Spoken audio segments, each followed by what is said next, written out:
So magandang araw at magandang mainit na araw sa inyong lahat.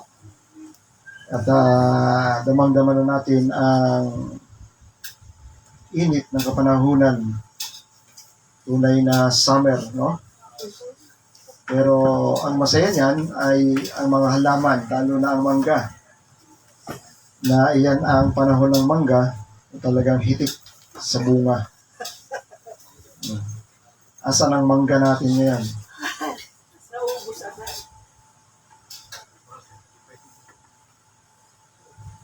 So patuloy akong nagpapasalamat dahil napakarami ng bagay na ibinigay sa atin upang talakayin. At ang ating dalangin ay patuloy tayong akayin ng Panginoon sa lahat ng katotohanan at karunungan sa kanyang salita. Lagi ko sinasabi na kagalakan sa ating puso, no? Na makita talaga yung katotohanan sa bawat mensahe ng Panginoon sa kabila na hindi madaling basahin ang salita ng Panginoon dahil sa mga bagay na paghahambing na sinasabi, yung mga metaphor, analogy, na hindi direkta na sinasabi ng Panginoon. Pero dahil doon,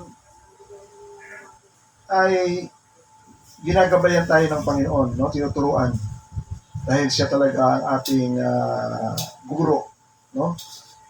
Master sa lahat ng bagay na nais ng Panginoon na ibigay sa atin at turuan, gabayan tayo. So pag lumalalim ang ating pagkaaral sa salita ng Panginoon, lalo't ginagabayan tayo ng Banal na Espiritu, ay mararamdaman talaga natin yung emotion, ano, ng bawat salita ng Panginoon. Dahil ito ay salita mismo ng Espiritu na ibinibigay niya doon sa mga in-inspired niyang mga mensahero, particularly yung mga propeta, mga apostol. Ngayon po ang ating pag-aaralan ay nasa Isaiah chapter 53. Yung tungkol mismo, yung great verses tungkol sa kamatayan ng Panginoon sa Kristo sa krus ng Kalbaryo. Isaiah 53 po yun.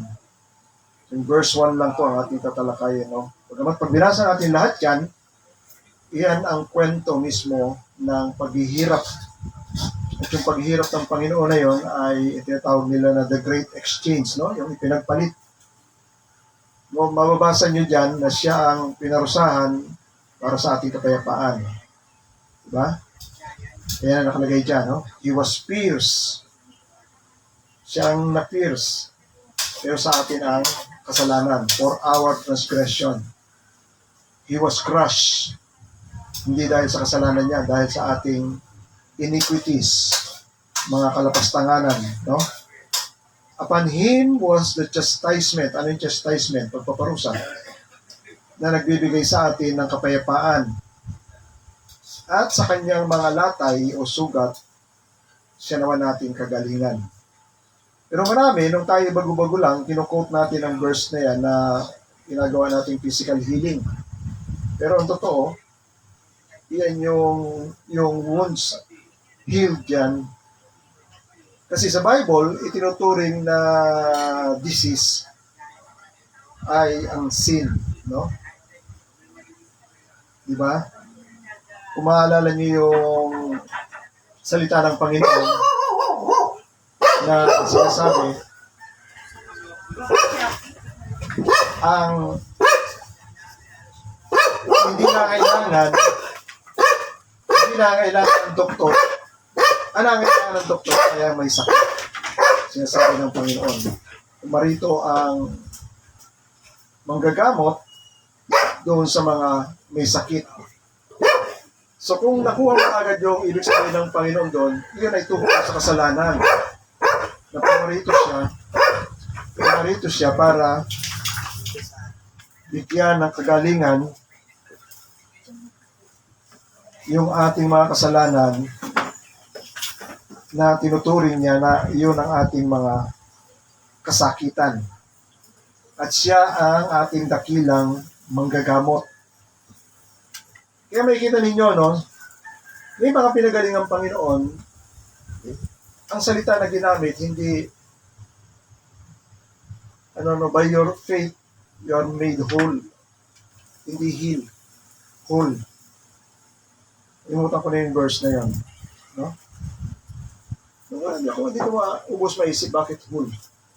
Yung pala both side, physical and spiritual healing. Yung spiritual healing ay yung ating kasalanan na pinatawad din sa atin. Okay, balik po tayo sa verse 1. Sabi po rito sa verse 1, pakinggan niyo maigi, no? Sabi niyan, who has believed what he has heard from us? Sa Tagalog, sino ang maniniwala sa mga narinig, sa mga anong bagay na narinig nila mula sa amin? Sa ibang translation yan, what was report, no? Sabi riyan, who had believed our report, yung aming mensahe. Sa Tagalog, sino ang naniwala sa aming balita? Yan. At kanino nahayag ang bisig ng Panginoon? Bisig or kamay, no? Sabi riyan sa King James, who had believed our report, and to whom? Kanino? To whom is the arm of the Lord revealed? So meron naman ginamit na salita dyan, arm of the Lord. Yan. Arm of the Lord. So yan ay mga salita na ginagamit ng Panginoon, ng Biblia o ng Panginoon na mga anong tawag nila dyan,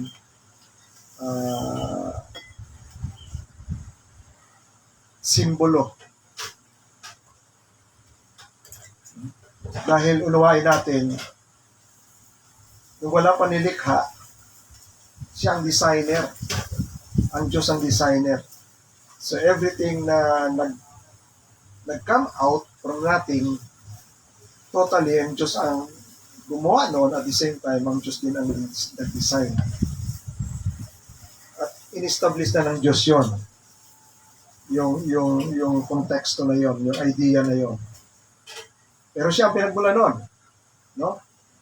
So lahat ay matitrace natin sa Diyos.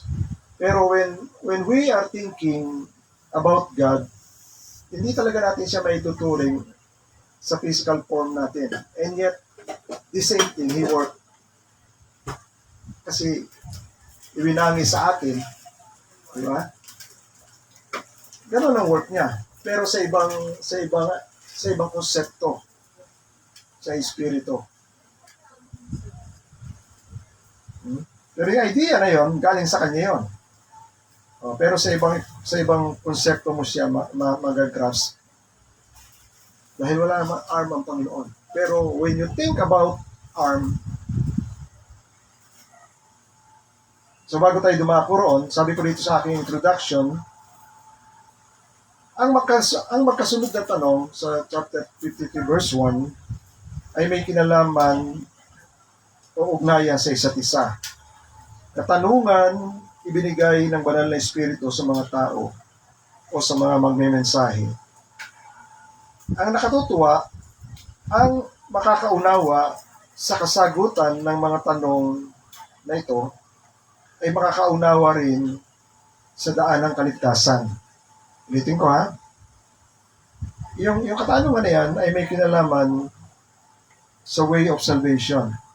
Ang makakaunawa sa kasagutan ng mga tanong ay makakaunawa rin sa daan ng kaligtasan. Kung masasagot ang unang katanungan, ano yung unang katanungan? Sino ang maniniwala sa aming report? Sa aming sasabihin? Kung masasagot ang unang katanungan, ay malalaman din ang kasagutan sa ikalawa. At kanino ihahayag at kanino mahahayag ang kamay o ang bisig ng Panginoon? Kanino ihahayag ang bisig ng Panginoon?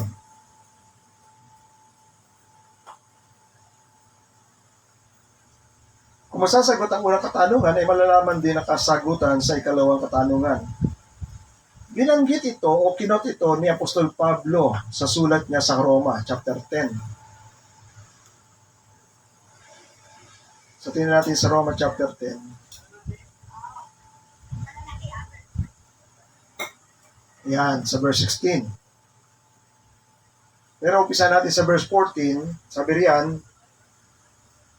how then shall they call on him in whom they have not believed? Paano raw sila tatawag doon sa hindi nila sinasampalatayanan at paano sila sasampalataya doon sa hindi naman nila naririnig? At paano sila makakarinig kung walang mga ngaral? At paano silang magsisipangaral maliban na sila ay sinugo, kagaya ng nasusulat, kay gaganda ng mga panyapak nilang mga naghahayag ng mabuting balita ng kapayapaan. Sabi riyan. Sa verse 16, but they have not all obey the gospel. Ngunit hindi silang lahat ay sumunod sa datapot hindi silang lahat ay nakinig sa masayang balita.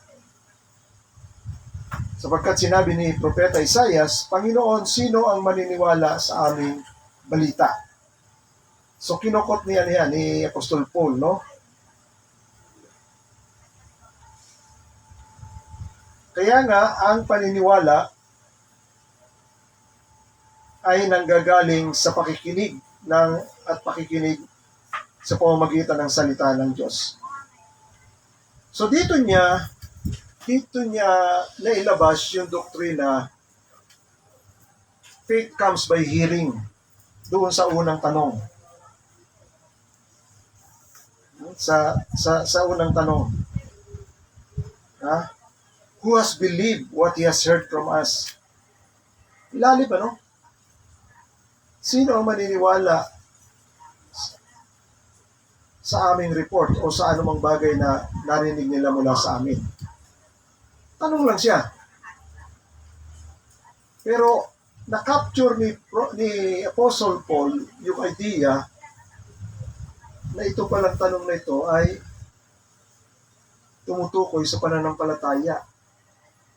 The moment na yung tao naniniwala sa report na inihayag na sinasabi ng Espiritu diyan sa Isaiah 53, yun pala yung faith. Who has believed our report? Then sabi ni Paul, kaya pala, ang pananampalataya ay dumarating sa pakikinig. Nakuha niya yung idea doon that faith comes by hearing. So, inuulit ko lagi yan, na dyan lang lumilitaw yung tunay na pananampalataya. Matapos siya ay makapakinig ng salita ng Diyos. So, unawain natin yan, no? Hindi yan pananampalataya na galing sa tao. Nawala siyang natanggap na salita. Dahil nilinaw ni Apostol Pablo ang tunay na kaya nga, pag wala ka natanggap, ano paniniwalaan mo? Diba? Anong aasahan mo? So magkasama yon. Yung faith, yung paniniwala sa salita natin, paniniwala, and later on magtitiwala, may natanggap ka o may narinig ka.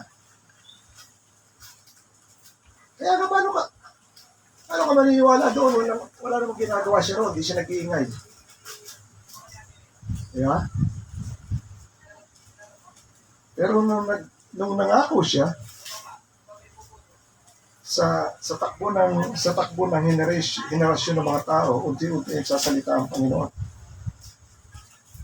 Kay Noah, kay Abraham, kung unti-unti niya nilalatag yung kanyang mga plano at ibinibigay niya unti-unti yung kanyang mga covenant. So kaya nga mayroong doktrina sa Bible na pinag-aaralan ng mga nag-aaral na progressive revelation. No? Nagpo-progress daw yung revelation. Kaya lang, pagdating natin sa last days ngayon, lalo na yung pinaka-final prophet ay dumating na, walang iba kundi ang Panginoon Kristo. And later on, ibinigay kay Apostle John yung mangyayari sa end times. So marami nang nagsabi na close na yung Bible. There is no more future revelation. Kaya yung ginagawa ng mga Pentecostal group ngayon, sinasabi po, prophesy sila. Alam niyo yung prophesy? Humuhula, prophecy. Iyan ay direct effect ng pag dumating ang Holy Spirit sa iyo. And yet, ang nangyayari ngayon, walang Holy Spirit. Nagkusa lang sila, kung ano-ano lang pinoprophesy nila. Ginagawa lang ng sarili nilang katawan at isip. Kaya nga doon sa Jeremiah pa lang, panahon pa lang ni Jeremiah, sinasabi nila na nagsasalita sila sa pangalan ko pero hindi ko naman sila sinugo. They question yung Panginoon. And they prophesy lies, sabi ng Panginoon. Pero believe, yung mga false prophet na nagpo-prophesy, believe talaga sila na ang salita ng Diyos ay dumating sa kanila. Particularly, isa dyan si Zedekiah sa panahon ni Haring Ahab, na sabi, meron pa siyang prophetic gesture, yung horn. Sabi niya, kasi gusto nilang kunin yung Ramot Gilead, isang lugar na pag-aari dati ng Israel. Atin yan, kunin natin yan. No? Kaya lang, magsangguni muna tayo. Napagsanggunihan yung mga bulaang propeta. Kakaiba ito si Zedekiah. Hindi lang siya nagsasalita na mananalo ka, mahal na hari, kundi meron siya prophetic gestures. O magitan nitong horn, guguyurin mo ang mga kaaway at mananalo ka, mahal na hari. No? Pero kasama pa rin pala siya sa mga false prophet. So, bilib na bilib sila.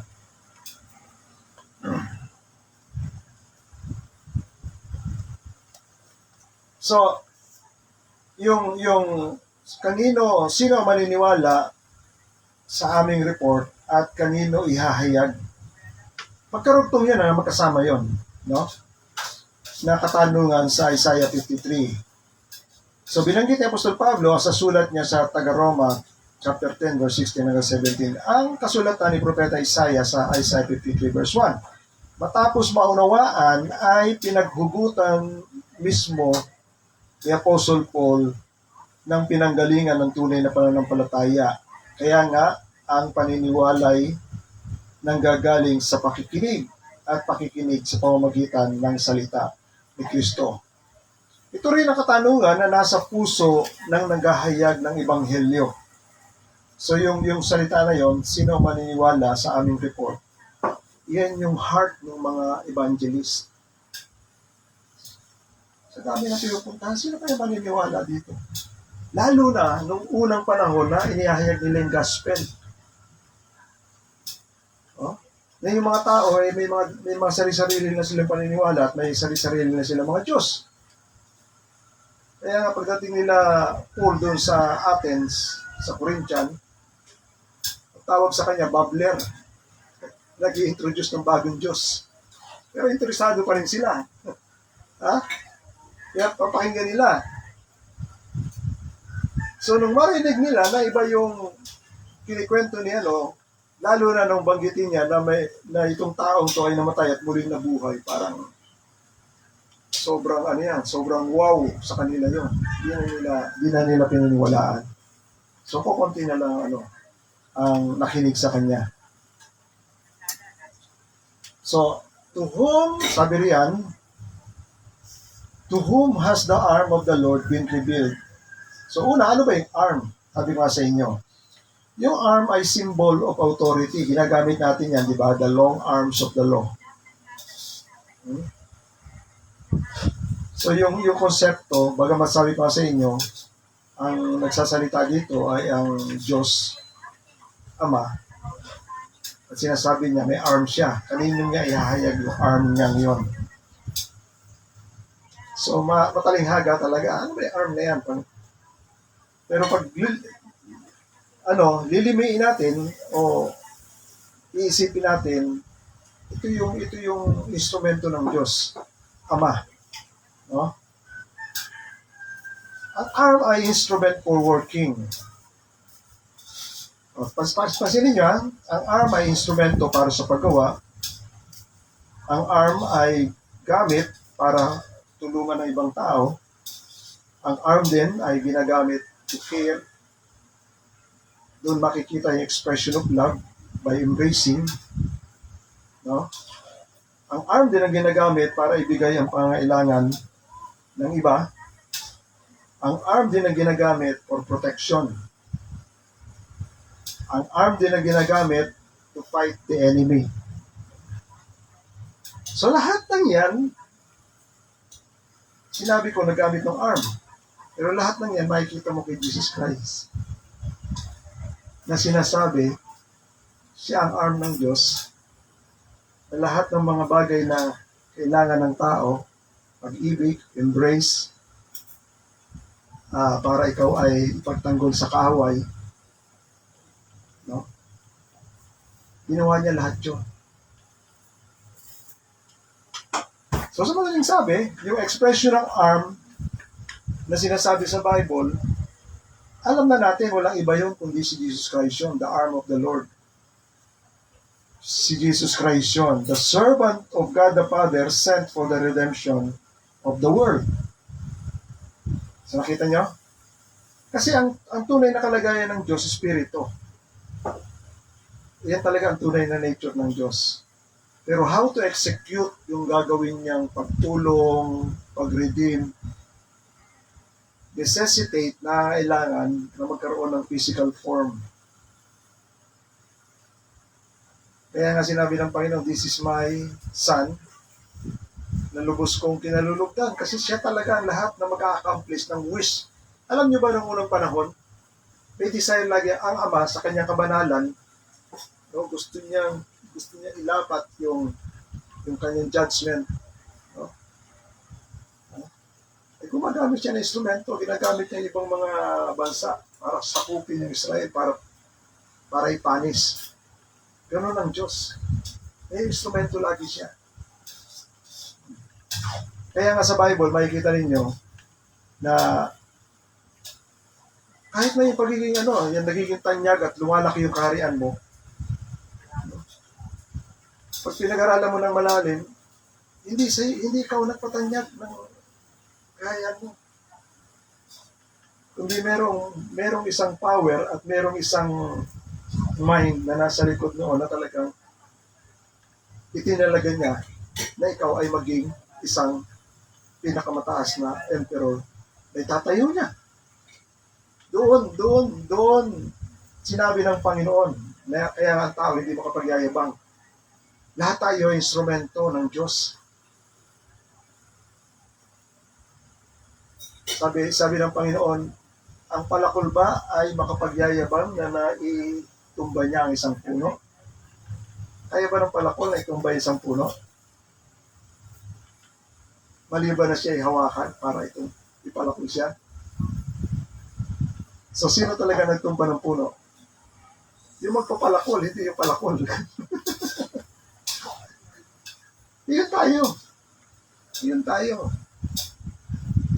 Kaya pag naunawaan mo, walang makakapagyabang sa harap ng Panginoon dahil lahat lang tayo ay instrumento ng Diyos. The question, to whom the arm of the Lord been revealed, is a fascinating question. That when you begin to understand it, the blessing there is life eternal. Yun. Pag naintindihan mo raw kung kanino ihahayag ng Diyos Ama ang kanyang bisig, ay maiintindihan mo ngayon na mayroong pagpapala doon. Ang pagpapala doon ay buhay na walang hanggan. Dahil sinabi mismo ng Panginoon Kristo, alam na natin ang arm ng Diyos Ama ay Jesus Christ. At alam din natin ang intention doon, ang sino mang makakilala sa Kanya, sa lubos na pagkakilala sa Kanya. Iyon ang sinabi ng Panginoon. Ito ang buhay na walang hanggan, sabi niya, that they may know you, the only true God, and Jesus Christ whom you have sent. Lagi ko sasabihin sa inyo, hindi nyo makikilala yun. Hello? Kung hindi nyo makikilala yung sinuko niya. Diba? I am the way to the Father. Sabi ng Panginoon. No one can go to the Father or no one, hindi niyo makikilala ang Ama kung hindi niyo makikilala yung anak. Kaya kung nakilala mo ang anak, kung talagang sino siya, makikilala mo rin ang Ama. Di ba? Yung matalinghaga na sinasabi ng Panginoon. Bakit ka ba nagtataka? Sino ba yan? Si Thomas o si Nathaniel? Na sinabi niya, Lord, show us the Father and it's enough. Matagal nga na ako kasama, sabi ng Panginoon. Ang nakakita mo ba alam? Ang nakakita na sa akin, nakakita na sa Ama. So, talinghaga nun, di ba? Kasi nga yun ang paraan na sinasabi, Jesus Christ is the exact image and representation of God the Father. Ang hiwaga nun. Ngayon, sinasabi natin, pag nakilala mo si Jesus Christ, makikilala mo Ama. At yung, alam niyo yung salitang, sa atin kasi, ang salitang nakilala, parang mababaw lang pag nakita mo. Pero sa Hebrew at saka sa Greek, sa Hebrew ang salita diyan yada. Iyan, bakit tataka kayo? Bakit yan ang ginagamit pag nakilala ng lalaki ang babae at nagkaanak? Yada. Adam knew Eve and gave birth to us. Nakilala lang niya, nagkaanak na. Yun yung word na yun na ginamit. Ganun din sa New Testament na ginamit kay Mary at kay na sinabi si Joseph, hindi pa nakilala niya si Mary. So yung yun na yun, yung salitang yun, sa Greek naman, ginosko ang salita. So, may implication ng union. Nakikita ninyo, no? May implication ng union. O, communion. May implication ng communion. Pag naunawaan mo yung salita na yan, maunawaan mo rin yung salita ng Panginoon. Maraming kumakatok sa akin sa araw na yan at tatawagin ako, Lord, Lord, Lord. At sasabihin pa nila, di ba nagpalayas kami ng demonyo sa pangalan mo, di ba nagturo ka sa aming lansangan at gumawa pa kami ng himala sa pangalan mo. Pero sasabihin ko ang totoo sa inyo, sabi ng Panginoon, I never knew you. Yun yun. Ginos ko. Ko kayo. Kailan man nakikilala. Yun yung salita na yun. Kaya, itong verse na binabasa natin, yun yung knowledge na kapag nakilala mo, simpleng tanong lang, kanino kaya ihahayag ng Diyos Ama ang kanyang bisig o ang kanyang arm? So, tanong lang yon. Pero pag naunawaan mo yung sagot, may blessing doon. At ang blessing ay yung eternal life. Dahil iyon mismo ay mangyayari sa buhay ni Jesucristo na ipinipresent ng Diyos Ama, ito yung aking arm. Makakasama niyo. Pero the way na kikilalanin mo siya, depende sa response mo kung ano. So nakita niyo yung mga response ng mga tao. Ano ang response ng mga religious leader? Kaaway siya. Anong response ni Pilato? Ordinaryong tao lang siya. Hari ka ba? Sabi ni Pilato. Sumagot din ng Panginoon dahil parang meron siyang naiintindihan sa pagkahari ng Panginoon. Sinagot niya. Yan ba'y galing sa iyo? O galing, may nagsabing ibang tao sa iyo? So tinutukoy mismo ng Panginoon. Yan ba'y talaga, kasi pag galing sa puso niya, ibig sabihin may knowledge siya kay Jesus Christ. Di ba? Ang tanong, may knowledge ba siya? Wala. Kasi sabi niya, ako ba'y Hudyo? Sabi niya, ako ba'y Hudyo? Tingnan mo nga na inaakusahan ka ng mga kababayan mo sa akin. Kaya nga sabi ni Pilato, kung ang akusasyon nyo sa taong yan ay tungkol sa relihiyon nyo, hatulan nyo siya ayon sa relihiyon nyo. Wala kami pakialam dyan. Pero sabi ng mga hari, wala kami karapatan para ipapatay ang isang masamang tao. So, hinatulan na talaga nila na kamatayan si Jesus Christ. Kahit wala pa silang napapatunayan na talagang nararapat siyang hatulan ng kamatayan.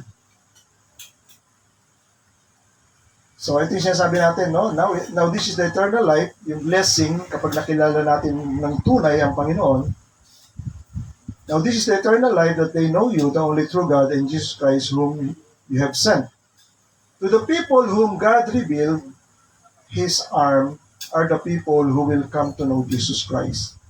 And knowing Jesus Christ is a knowledge. Ulitin ko ha. Knowing Jesus Christ is a knowledge through faith. Ano ibig sabihin nun? Ibig sabihin, hindi mo siya makikilala literal by seeing.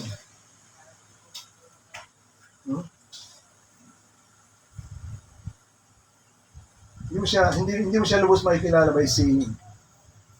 Kasi ang magiging, pag kinilala mo lang siya sa pamamagitan ng description, pag-estimate ng iyong mata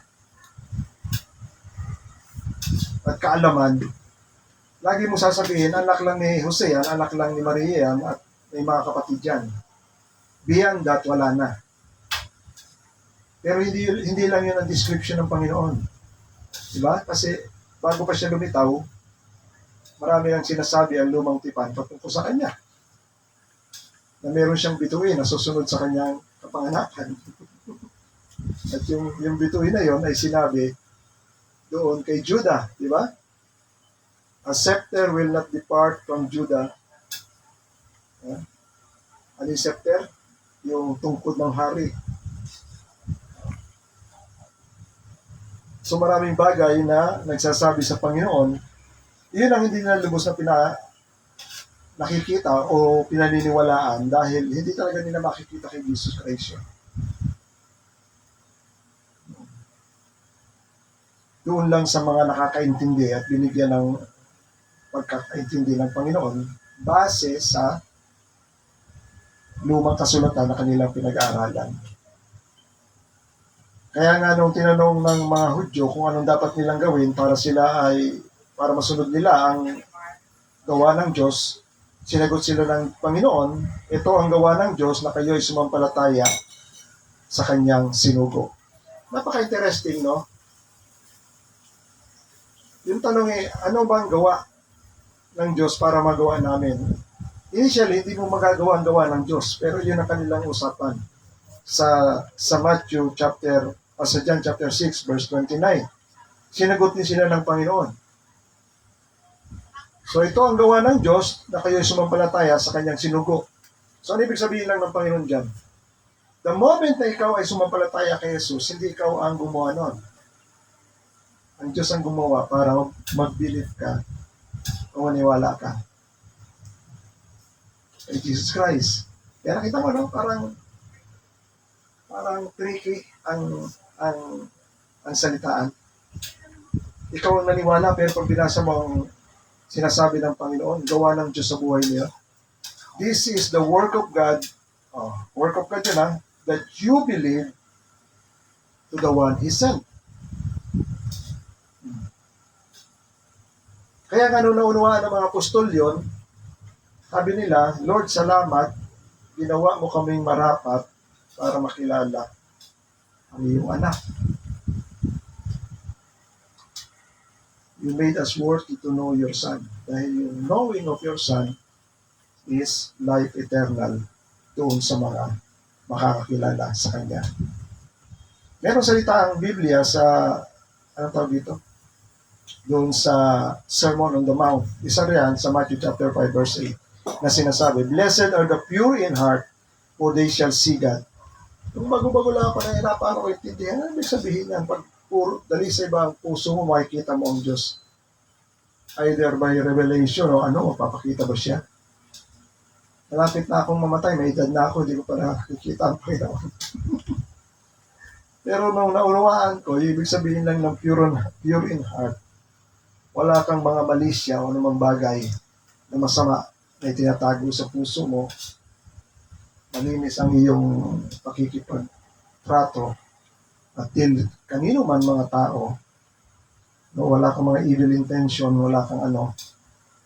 At yung tao naman, tapat ka na makipag-transact sa kanila at sila naman ay tapat na makipag-transact sa iyo, the moment na ang Panginoon ay lumapit sa iyo at nakipag-communicate sa inyo dahil tapat ang sinasabi niya, tapat din ang puso mo. Yun ang sinasabi ng Biblia na because your heart is pure, you can easily recognize na si Jesus Christ, hindi lang kapitbahay mo ito. Katulad ng Nathaniel. Sabi ko rito, we understood things by seeing, but seeing in the Spirit is understanding. Ulitin ko ha. We understood things by seeing, pero yung seeing in the Spirit is understanding. And when we understood things in our heart and mind, we see it spiritually, even we didn't see it literally. Kapag ito ay naunawaan natin sa ating puso at sa ating isipan, nakikita natin yung mga bagay na spiritual, kahit hindi ito natin nakikita literally. Ang example niyan ay when Philip found Nathanael in John chapter 1 verse 45, at sinabi niya, and told him that he found the person whom Moses and prophet wrote.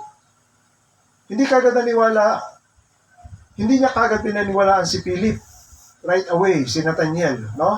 Dahil sa kanyang kaalaman tungkol sa kasulatan, sabi niya, wala namang mabuting manggagaling sa Nazaret. Alam niyo ba yung Nazaret kung saan? Sabi ko sa inyo, ang geography ng Israel, Judah, Samaria, Galilee. Yung Samaria, nasa gitna. Doon nakilala ang Panginoon sa Nazaret. So walang prophecy na lumalabas doon. So yun ang alam ng mga Hudyo kasama na si Nathanael. Kaya nung binanggit na may sinulat pala si Moises. At nakita namin yung tao na sinulat ni Moises nanggaling sa Nazaret. Kaya sabi niya, may mabuti bang nanggaling sa Nazaret? So yun ang tanong niya. Pero nung na-encounter niya si Jesus Christ, dahil pure yung kanyang heart, ha? But when he encountered Jesus for the first time, Jesus knew his character. Kilala kaagad ng Panginoon kung anong karakter meron si Nathanael. Ha? At si Nathanael naman ay nanggilalas kung paano nakilala siya personally. Ano ang pagkakilala ng Panginoon kay Nathanael? Tingnan mo itong taong to. Isang tunay na Israelita na wala marumi sa kanyang bibig. Ibig sabihin, hindi siya nagsasalita ng mali siya o anumang kasinungalingan. Alam ni Nathanael yun. Sabi ni Nathanael, paano mo ako nakilala? Ngayon lang tayo nakita. Nakita niyo? Ha? Lalo siya na-amaze na sinabi ni Jesus Christ, bago ka patawagin ni Philip, nakita doon sa ilalim ng puno ng igos. Sabi niya, ano sabi niya? Immediately sabi niya kay Jesus Christ, Rabbi, you are the Son of God. Nakita niyo, iba kagad yung pananaw niya. Rabbi, you are the Son of God. You are the King of Israel. Yan sinasabi natin. Pag busilak ang puso mo, maintindihan mo kagad kung anong klaseng tao meron sa harapan mo. Hindi lang siya anak ni Maria. Yan ang sinasabi natin. Hindi lang siya anak ni Maria. Beyond that, ang magiging recognition mo, pagkakilala mo kay Jesus Christ.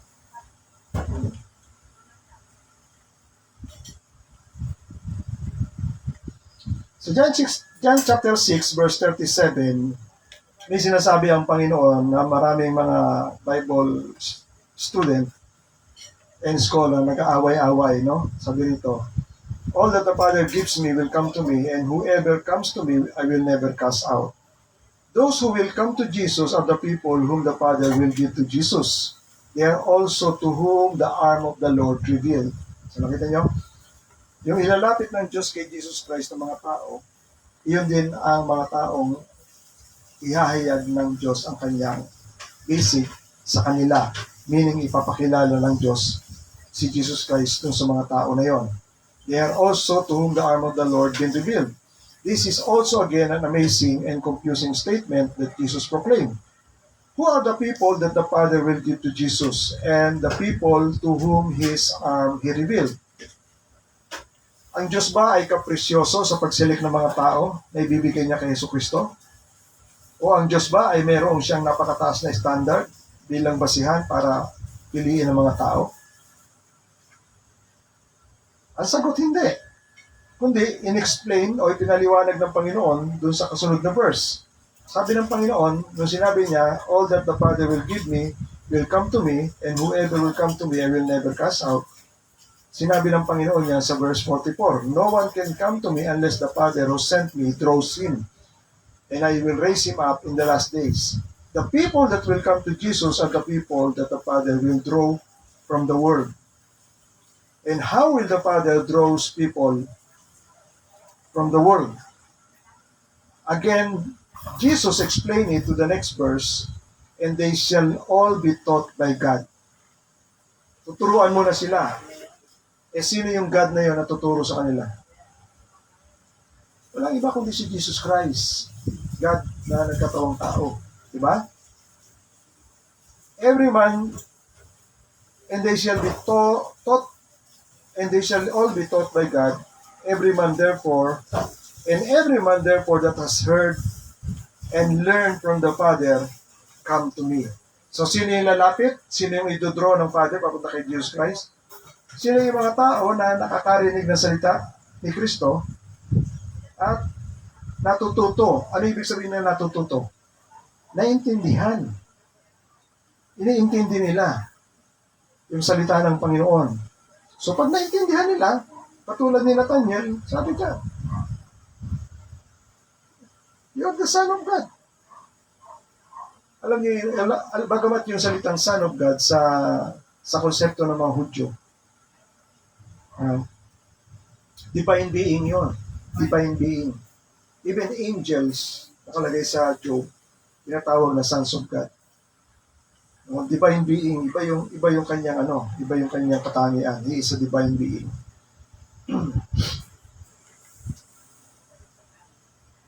There are two important words here. Now, one is heard, narinig, and ang pangalawa ay natuto, learn. This is what he asked to believe in the message heard. Ito yung sagot doon sa tanong, no? Sino ang maniniwala sa aming report? Balikan natin yon, di ba? Yun ang tanong doon sa Isaiah 53. Sino ang maniniwala sa aming report? Nakarinig at nakaintindi. Yun ang maniniwala. Yun ang sagot doon. Yung nakarinig at nakaintindi, iyan ang naniwala. Kaya yung tanong na sino ang maniniwala, who has believed what he has heard from us. So yung nakarinig at nakaunawa, sila yung magbibilieve. Ngayon, ang sagot ngayon doon sa dulo, to whom the arm of the Lord been revealed. Doon sa nakaunawa pa rin. Sa kanya mahayag yung arm ng Panginoon. Kasi siya na mismo ang maniniwala dahil nakaintindi na siya. Kaya kita niyo, sinabi ko na magkarugtong yung tanong na yun. At pag naunawaan niyo yung sagot, andun yung blessing. The message that was heard need to be understood and learned. Then what the message need to be understood and learned for, it is the message of truth. O ano yung truth na yun? About the true God and what God is doing for humanity, who is Jesus, and why He came, what He has done while He was living, and finally on the cross for the whole world, meaning the gospel and the power in it for the salvation of the sinners. So, lahat yon, no? Pag narinig mo si Jesus Christ, nagpapakilala naman siya sa sarili niya. Kaya lang, pag pinahiral mo yung sarili mong karunungan, kapag sinabi ng Panginoon, ako ang tinapay ng buhay, ay kalokohan to. Di ba? Sabi ng Panginoon, I am the light of the world, follow me, ay kalokohan to. Yun ang tanong doon. Yun ang sinasabi ng Panginoon. Report ni, yun ang sinasabi sa Isaiah 53. Sino maniniwala sa aming report? Yun ang report ni Jesus Christ. Yun ang message ni Jesus Christ. Kaya nga tinatanong, sino ang maniniwala?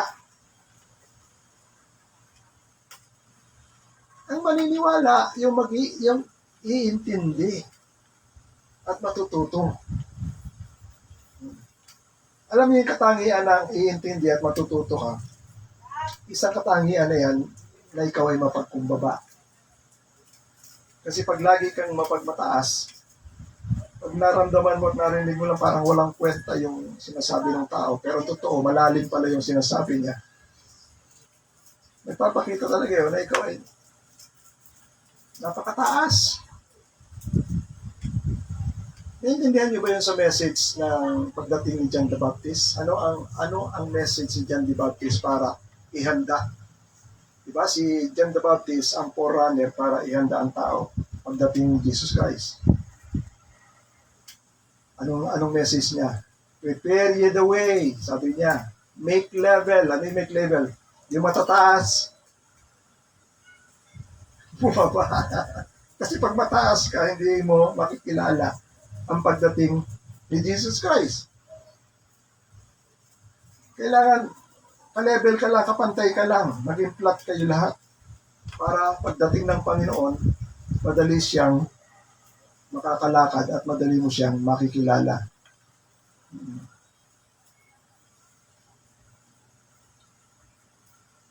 Sa John chapter 12, tinan niyo to, yung ano niyan, eksena diyan sa John chapter 12. In John chapter 12, pinamagatang the unbelief of the people.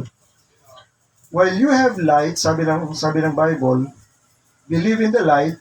Ang sumulat nito si John, John the Beloved. While you have light, believe in the light that you may become sons of light. When Jesus had said these things, he departed and hid himself. Si Jesus Christ pala nagsasalita doon. Sabi ng Panginoon, habang nasa inyo ang liwanag, maniwala kayo sa liwanag upang kayo ay maging anak ng liwanag. Matapos sabihin ng Panginoon yan, siya ay umalis at nagtago siya. Ang sabi ni John the Baptist, John the Beloved, yung sinulat niya, though he had done so many signs before them, still they do not believe. Kahit na marami siyang.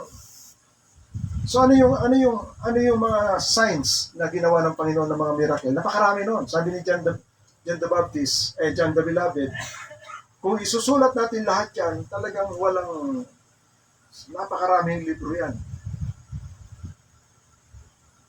No? Pero sabi niya, itong nasulat lang, these things that I have written, that you may believe that Jesus is the Christ, the Son of God. And in believing Him, you may have life in His name. Sabi ni John the Beloved. So, nagtataka pa rin siya, sabi niya rito, kahit na maraming, though He had done so many signs before them, sa harap nila, still hindi sila niniwala. Iyan pa rin yung tanong doon sa Isaiah 53. Report pa rin ni Jesus Christ yung miracle na yun. Kaya sabi ng Panginoon, who has believed our report? Yung report na yun, ang sabi ng Panginoon sa John chapter 15, kung ako'y nagsalita sa harapan nila at di sila naniwala, dahil nagsalita na ako sa harap nila, hindi sila naniwala, guilty na sila. Bakit guilty? Kasi Diyos na nagkatawang tao na nagsalita sa harapan nila. Dinagdagan pa ng Panginoon yon. At ako'y gumawa ng mga gawa na walang ibang makagagawa. Ibig sabihin, yun ang signs and wonders. Pero hindi pa rin sila naniwala. Pangalawang guilty na nila yun. So wala na. Wala nang ipipresent ang Diyos sa kanila. Wala nang i-report ang Diyos sa harap niya para sila maniwala. Iyan ang sinasabi rito. Kahit napakaraming signs and wonders, hindi pa rin sila naniwala. ito ngayon ang patotoo sa sinulat ni Propeta Isaiah, so that the word spoken by the prophet Isaiah might be fulfilled. Lord, Lord, who has believed what he has heard from us?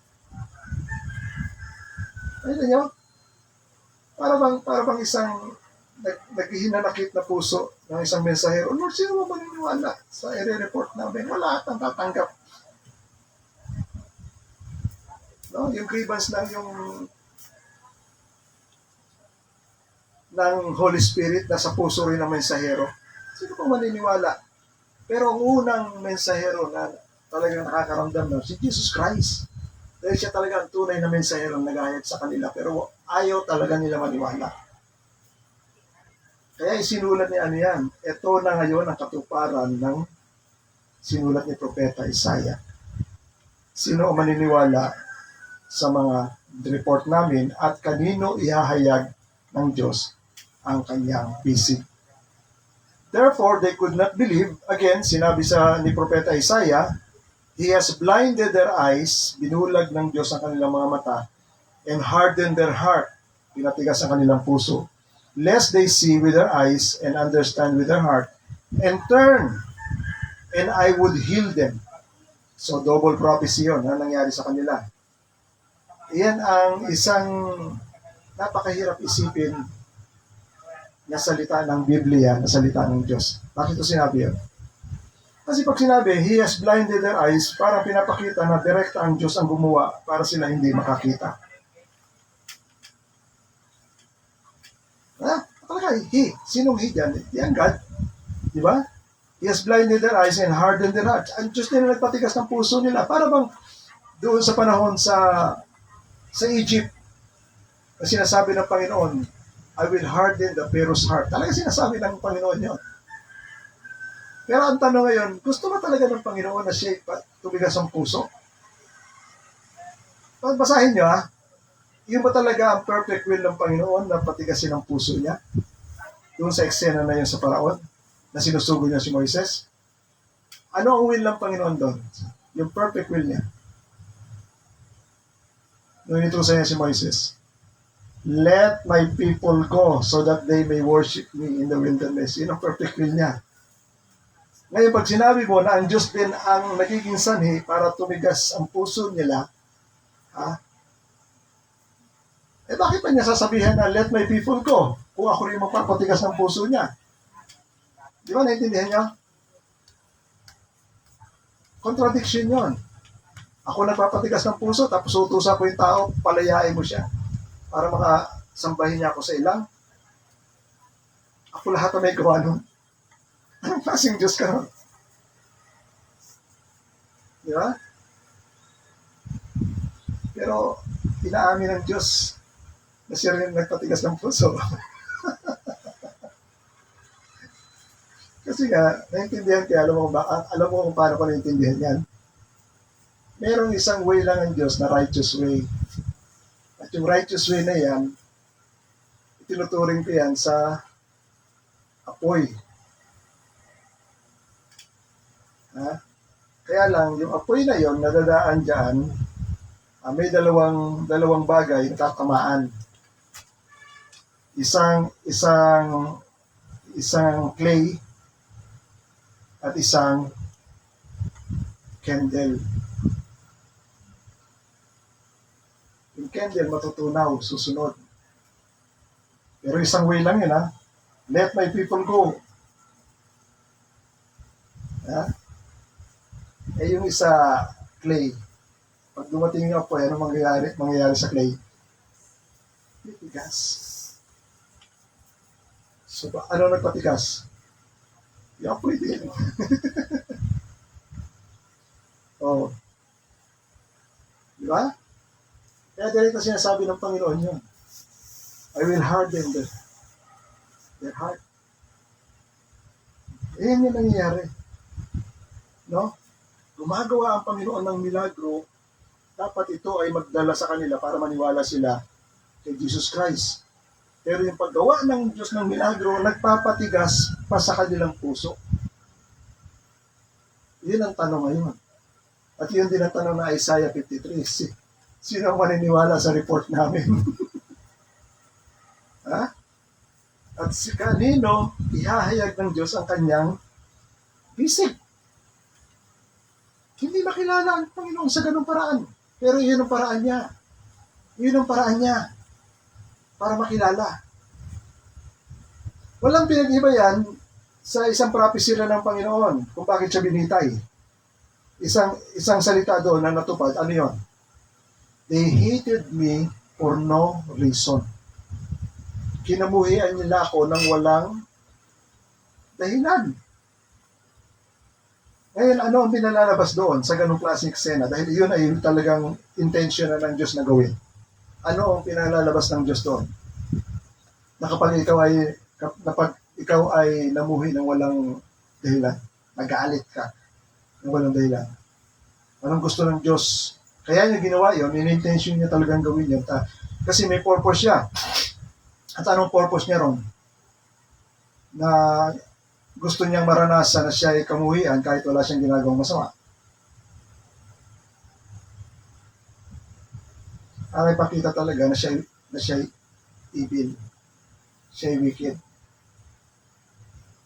At doon makondemn sila. Yan ang purpose ng Diyos. Nilalabas ko ang mabuti, hindi ka nagiging mabuti. So, ano ibabalik ng Panginoon sa iyo? Di masama, kasi gusto mo na masama. Ayaw mo nang mabuti, masama talagang gusto mo. Ano yung masama na yun? Judgment. Pero saan talaga kita? Kaya nga ang way ng Panginoon, pinadala yung salvation sa pamamagitan ng Jesus Christ, hindi niyo tinanggap yung report niya. Kahit anong gawin niyang report, kahit na gumawa ng milagro, hindi niyo tinanggap. Oh. So, anong susunod na will ng Panginoon? Papadala niya yung Antichrist. Tatanggapin nila yon. Kasi sama-sama silang i-condemn ng Diyos on the last days. So, kitang-kita. Diyan magsasalita ang langit na talaga ang Diyos sa kanyang judgment. Siya ay just and true. Ipapakita niya yan. No? So, nevertheless, kita niyo sabi rin sa verse 42, nevertheless, even the authorities believe in him, but for fear of the Pharisee, they did not confess it so that they would not be put out of the synagogue. Mas importante pa sa kanila ang association nila sa synagogue kaysa i-confess nila. Naniniwala na sila Naniniwala na sila talaga. Iba itong taon to. Totoo lahat ng sinasabi niya. At saka yung mga milagro niya, legit. Wala tayong masabi, legit. Tapos sabi ng sa kasama niya, sasama tayo sa kanya? Wag, kasi mawawala tayo sa asosasyon. mawawala yung ayuda. Revealing the arms of the Lord to the people, and what fruit does it brought to them? Dito tayo matatapos, ha? Somebody said, everyone is calling Jesus King. Everyone is calling Jesus King. Tingnan nyo, itong pag-call nila sa pagiging King ni Jesus Christ, lahat ng mga tao tumatawag, lahat ng klase, may 4 na klase na sinabi ang Biblia na tinatawag siyang King. Pero magkakaiba yung description nun, no? Sabi riyan, somebody said, everyone is calling Jesus King when he was persecuted and crucified on the cross. Number 1, through the official pen. Sino ang tumawag sa kanya na siya ay king through official pen? Sino yun? Si Pilato. Nung isinulat niya yung title niya doon sa laas, this is the King of the Jews. Sabi nung mga religious leader, huwag mo isulat yan na this is the King of the Jews. Ha? Ang ilagay mo, he claimed to be the King of the Jews. So magkaiba yun. Sabi ni Pilato, ang naisulat ko na. Nakita niyo? Kasi totoo yun. Pero hindi niya alam yung sinulat niya totoo. Pero ginawa pa rin niya yun. Yun ang nakakagulat do. Ginagawa niya ang totoo, pero hindi niya alam na totoo yun. Tinawag niyang king. Tingnan nyo, without knowing, siya ang nagkumpirma. Pero nung tinatanong niya si Jesus Christ, hari ka ba? Ha? Ang sagot ng Panginoon, yan ba'y galing sa puso mo o may nagsabi sa iyo? Sa madaling sabi, wala talaga siyang knowledge. Pero sinulat pa rin niya na Jesus King. Yun ang nakakatuwa. Ang sabi niya lang, nasulat ko na yan.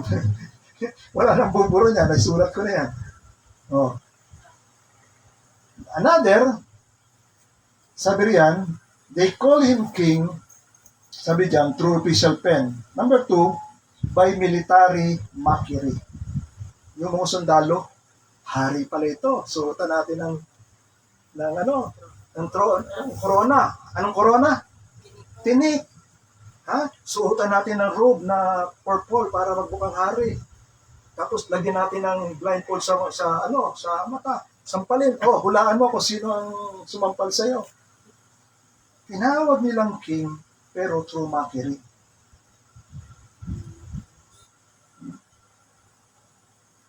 Kaya ang tanong ko, pag dumating doon sa last days, at ma-encounter nila yung kinarusahan nila, ano kaya damdamin meron sila?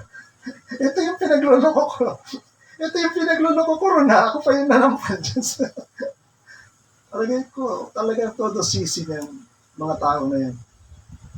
No? Di ba sinabi sa Bible, sa muli niyang pagbabalik, lahat ng mata ay makakakita sa kanya, even though yung nag-pierce sa kanya, those who pierce him, makikita siya sa muli niyang pagbabalik. So, number 2, tinawag siyang king by military mockery. Number 3, ito na yon, through religious contempt. Yun yun, mga religious leader.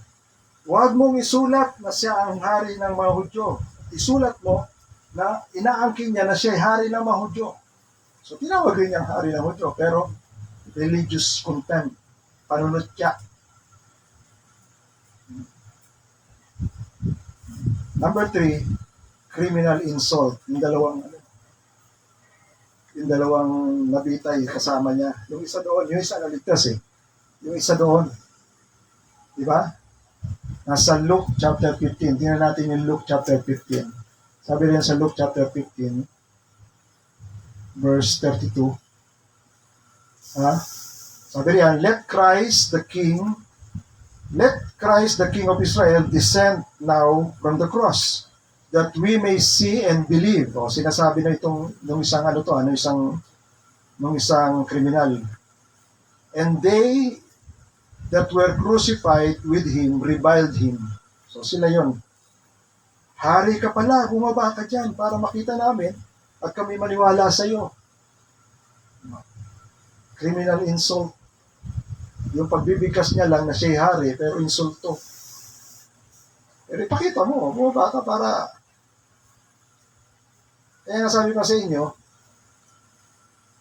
just to show na siya ay Diyos, just to show na siya ay King, pagbigyan niya yung kapritsyo mo? Hindi. Ang pagbibigyan na makilala siya, yun talagang sincero at malinis yung puso. Nakita niyo nung ipipresent siya kay Herodes, tuwan-tuwa si Herodes kasi gusto niya makilala at gusto niya na mag-perform sa harap niya si Jesus Christ. Nag-perform ba si Jesus Christ? Wala siyang sinabi na isa doon. Tahimik lang siya.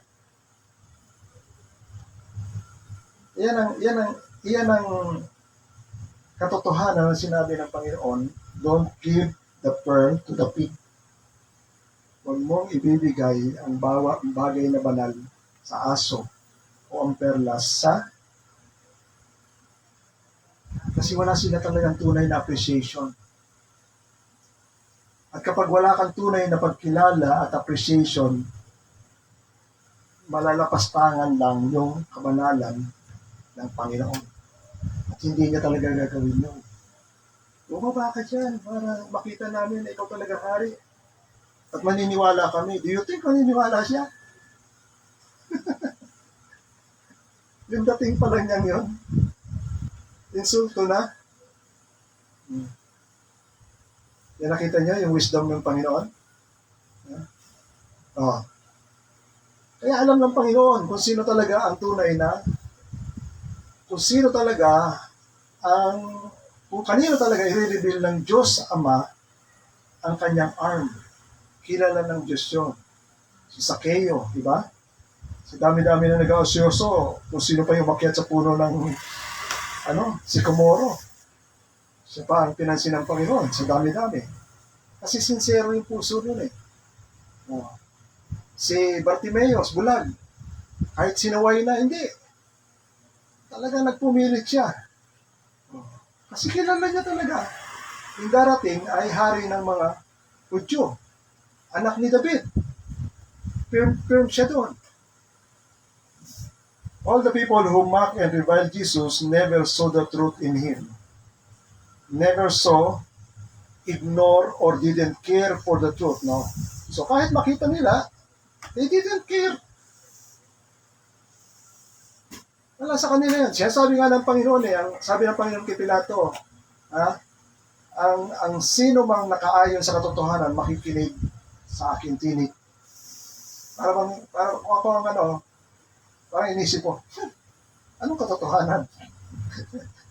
Ganun kagad sasabihin ni Pilato kasi hindi talaga siya maniniwala sa isang taong inaakusahan na ang katotohanan ay nasa kanya. All the people who mock and revile Jesus never saw the truth in Him, never saw, ignore, or didn't care for the truth of what they accuse of Jesus. Except, ito yung maganda ha, dito ni-reveal ng Diyos yung kanyang arm. Except the one criminal besides Jesus who realized the truth about Jesus, that He do no wrong or evil. Instead, He cured the sick, He made the lame walk, He opened the eyes of the blind, and many more. So nakita niyo, ang tao may iba't ibang pananaw. At doon sa matino at maayos o malinis ang pananaw na nakakakita ng katotohanan, isa na nating clue ron. Doon i-reveal ng Diyos ang kanyang arm. Ano sabi ng magnanakaw?